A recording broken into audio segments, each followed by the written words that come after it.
ಎಲ್ಲರಿಗೂ ಸ್ಟಡಿ ಮಾಡಲ್ ಚಾನಲ್ಗೆ ಸ್ವಾಗತ. ಈ ವಿಡಿಯೋದಲ್ಲಿ ನಾವು first PUC first test 2024 accounts entry ಸಬ್ಜೆಕ್ಟ್ನಲ್ಲಿ ನಾವು ಔಟ್ ಆಫ್ ಔಟ್ ತೆಗಿಬಹುದು ಹೇಗಂತ ಹೇಳ್ತೀನಿ ನೋಡಿ. ಫಸ್ಟು ಅಕೌಂಟೆನ್ಸಿ ಸಬ್ಜೆಕ್ಟ್ನ ತಿಳ್ಕೊಳ್ಳೋಕ್ಕಿಂತ ಮುಂಚೆನೇ ಫಸ್ಟು ಯಾವ್ಯಾವ ಪೋರ್ಷನ್ಸ್ ಕೊಡ್ತಾರೆ ಅಂತ ತಿಳ್ಕೊಳ್ಳೋಣ. ಫಸ್ಟ್ ಚಾಪ್ಟರ್ ಕೊಡ್ತಾರೆ, second chapter, third chapter. First ಯಾವುದಂದರೆ introduction to accounting, next theory basis of accounting, recording of transaction ಅಂತ ಕೊಡ್ತಾರೆ. ಸೊ ಇಲ್ಲಿ ನೋಡಿ ಪ್ಯಾಟರ್ನ್ಸು ಇದೇ ವೈಸ್ ಕೊಡ್ತಾರೆ. ಹೋದ ವರ್ಷದ ನಾನು ಆಲ್ರೆಡಿ ವಿಡಿಯೋ ಅಪ್ಲೋಡ್ ಮಾಡಿದ್ದೀನಿ, ಅದು ನೋಡಿದ್ರೆ ಅನ್ಕೋತೀನಿ. ನೋಡಿ MCQ 2 ಕೊಡ್ತಾರೆ, ಫಿಲ್ ಇನ್ ಬ್ಲ್ಯಾಂಕ್ಸ್ 2 ಕೊಡ್ತಾರೆ, ಮ್ಯಾಥ್ ದ ಫಾಲೋವಿಂಗ್ 4 ಕೊಡ್ತಾರೆ, 1 ಮಾರ್ಕ್ಸ್ 2 ಕೊಡ್ತಾರೆ, 2 ಮಾರ್ಕ್ಸ್ 5 ಕೊಡ್ತಾರೆ, ಅಲ್ಲಿ ಎನಿ 3 ಬರಿಬೇಕು, ಓಕೆನಾ. ಸೊ 6 ಮಾರ್ಕ್ಸಲ್ಲಿ 4 ಕೊಡ್ತಾರೆ, ಎನಿ 2 ಬರಿಬೇಕು. ಸೊ 12 ಮಾರ್ಕ್ಸಲ್ಲಿ 2 ಕೊಡ್ತಾರೆ, ಎನಿ 1 ಬರಿಬೇಕು. ಸೊ ನೋಡಿ ಇಲ್ಲಿ ಇಂಟ್ರೊಡಕ್ಷನ್ ಅಕೌಂಟಿಂಗಲ್ಲಿ ಬರೀ ಥಿಯರಿ ಕೇಳ್ತಾರೆ, ಸಮ್ಮೇನು ಕೇಳಲ್ಲ, ಥಿಯರಿ ಕೇಳ್ತಾರೆ. ಸೊ 1 ಮಾರ್ಕ್ಸಲ್ಲಿ ಯಾವ್ಯಾವೆಲ್ಲ ಇಂಪಾರ್ಟೆಂಟ್ ಕ್ವಶನ್ಸ್ನ ನೋಡಿ. ಇಲ್ಲಿ ವಾಟ್ ಈಸ್ ಕ್ಯಾಪಿಟಲ್ ಅಂತ ಕೇಳಿದ್ದಾರೆ. ಸೊ ಇಲ್ಲಿ ಎಕ್ಸ್ಪ್ಯಾಂಡ್ ದ AICPA ಅಂತ ಇದೆ.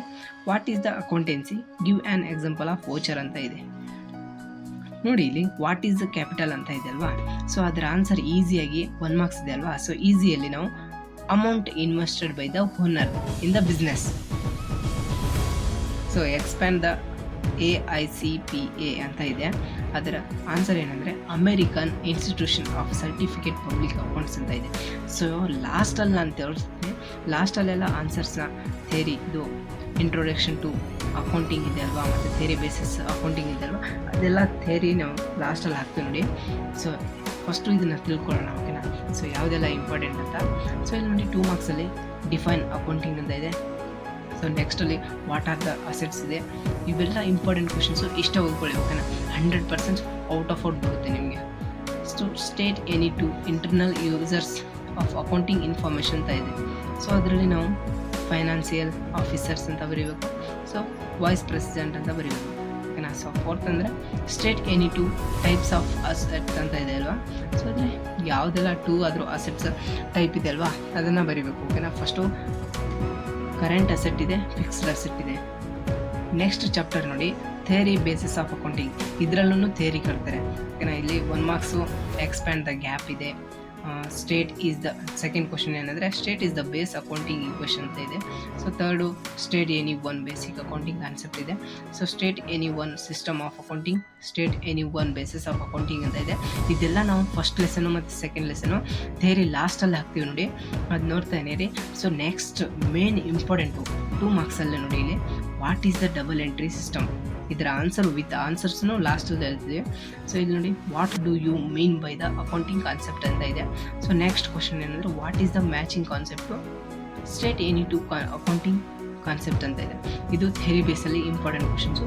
ಸೊ ನೆಕ್ಸ್ಟ್ ಚಾಪ್ಟರ್ 3, ಇದರಲ್ಲಿ ಮೇಯ್ನಾಗಿ ನಾವು ಸಮ್ ನೋಡಿಕೊಂಡ್ರೆ ಸಾಕು. ಒಂದು ಫಸ್ಟು 6 ಮಾರ್ಕ್ಸಲ್ಲಿ ನೋಡಿ ಇದೆ classify the following accounts into assets, liability, capital, revenue and gain and expenses or losses. ಇದನ್ನು ತುಂಬ ಇಂಪಾರ್ಟೆಂಟು. ನೆಕ್ಸ್ಟ್ ಇದು ಇದು ನೆಕ್ಸ್ಟ್ 12 ಮಾರ್ಕ್ಸಿಗೆ ಕೊಡ್ತಾರೆ. ಇಲ್ಲಿ ಪ್ರಿಪೇರ್ ಅಕೌಂಟಿಂಗ್ ಈಕ್ವೇಷನ್, ಇದರಲ್ಲಿ ಯಾವುದಾದ್ರೂ 2 ಬರಿಬೇಕು. ಸೊ ಇಲ್ಲಿ ನೀವು ಮೇನ್ ಇಂಪಾರ್ಟೆಂಟ್ ಫೋಕಸ್ ಕೊಡಬೇಕಾಗಿದ್ದು ಒಂದು ಕ್ಲಾಸಿಫೈಯಿಂಗ್ ಮಾಡೋದು, ಇನ್ನೊಂದು ಅಕೌಂಟ್ನ ಈಕ್ವೇಷನ್ಸ್ನ ಪ್ರಿಪೇರ್ ಮಾಡೋದು, ಓಕೆನಾ. ಸೊ ಇಲ್ಲಿ 12 ಮಾರ್ಕ್ಸಲ್ಲಿ ನೋಡಿ ಜರ್ನಲ್ ಎಂಟ್ರಿ ಇರುತ್ತೆ. So journalise the following transaction into the book ಅಂತ ಇದೆ. ಸೊ ಇದ್ರಲ್ಲಿ ನಾವು ಮೇನ್ ಜರ್ನಲ್ ಎಂಟ್ರಿ ಕಲ್ತ್ಕೊಂಡ್ರೆ 100% ಇದೇ ಬರುತ್ತೆ. 12 ಮಾರ್ಕ್ಸಿಗೆ ಇದೆ 100%. ಇಲ್ಲಿ ನೋಡಿ ಇವಾಗ ಇಷ್ಟ ಆಯಿತಾ. So first lesson second lesson ನಾವು ಥಿಯರಿ ಲಾಸ್ಟಲ್ಲಿ ಹಾಕ್ತೀವಿ ನೋಡಿ. ಸೊ ನೋಡಿದೆ ಹೇಗಿದೆ ಅಂತ. ಇದಿಷ್ಟೆಲ್ಲ ಥಿಯರಿ ನೀವು ನೋಡಿಕೊಂಡ್ರೆ 100% ಇದರಲ್ಲೇ ಕೊಡೋದು, ಓಕೆನಾ. ಸೊ ಇದೆಲ್ಲ ನೀವು ಒಂದು ನೋಟಲ್ಲಿ ಪ್ರಾಕ್ಟೀಸ್ ಮಾಡ್ತಾನೆ ಇರಿ ಡೈಲಿ, ಓಕೆನಾ. ಸೊ ಅಕೌಂಟ್ಸು ಇದಿಷ್ಟೇ ನೀವು ರೆಫರ್ ಮಾಡಿದರೆ ಔಟ್ ಆಫ್ ಔಟ್ ಈಸಿಯಾಗಿ ತೆಗಿಬಹುದು, 100% ಗ್ಯಾರಂಟಿ ಕೊಡ್ತೀನಿ. ಇದಿಷ್ಟು ಓದ್ಕೊಂಡ್ರೆ ಸಾಕು. ಸೊ ನೋಡಿ ಇಲ್ಲಿ ಮತ್ತು ನಿಮಗೊಂದು ರಿಕ್ವೆಸ್ಟ್ ಏನಂದರೆ ನಮ್ಮ ಚಾನಲ್ಗೆ ಯಾರೆಲ್ಲ ಸಬ್ಸ್ಕ್ರೈಬ್ ಆಗಿಲ್ಲ ಅವ್ರು ಸಬ್ಸ್ಕ್ರೈಬ್ ಮಾಡ್ಕೊಳ್ಳಿ. ಆ್ಯಂಡ್ ಈ ವಿಡಿಯೋ ತಮಗೆ ಇಷ್ಟವಾದರೆ ಲೈಕ್ ಮಾಡಿ. ಸೊ ಬೇರೆಯವ್ರಿಗೂ ಹೆಲ್ಪ್ ಆಗುತ್ತೆ, ಶೇರ್ ಮಾಡಿ, ಓಕೆನಾ. ಅವರು ನೋಡ್ಕೊಳ್ತಾರೆ ಯಾವ ರೀತಿ ಇದೆ ಅಂತ. ಸೊ ಇದಿಷ್ಟೆಲ್ಲ 100% ಇದರಲ್ಲೇ ಕೊಡೋದು. ನೀವು ಇಷ್ಟೆಲ್ಲ ರೆಫರ್ ಮಾಡಿಬಿಟ್ರೆ ಆಯಿತು, 100% ಔಟ್ ಆಫ್ ಔಟ್ ಬರುತ್ತೆ.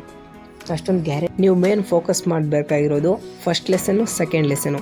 ಥರ್ಡ್ ಲೆಸನಲ್ಲಿ ಒಂದು ಕ್ಲಾಸಿಫೈಯಿಂಗ್ ಅದು ಈಕ್ವೇಷನ್ ಇರುತ್ತಲ್ವಾ, ಸೊ ಅಸೆಟ್ ಲಯಬಿಲಿಟಿನ ಅದು ನೀವು ಕ್ಲಾಸಿಫೈ ಕಲ್ಕೊಂಡ್ರೆ ಸಾಕು. ಆ್ಯಂಡ್ ಪ್ರಿಪೇರ್ ಈಕ್ವೇಷನ್ ಮಾಡೋದು ಅಂತ ಕಲ್ಕೊಂಡ್ರೆ ಸಾಕು. 12 ಮಾರ್ಕ್ಸಲ್ಲಿ ಜರ್ನಲ್ ಎಂಟ್ರಿ ಕಲ್ಕೊಂಡ್ರೆ ಸಾಕು, ಅಷ್ಟೇ. ಆರಾಮಾಗಿ ನೀವು ಔಟ್ ಆಫ್ ಔಟ್ ತೆಗಿಬೋದು. ಓಕೆನಾ? So thank you.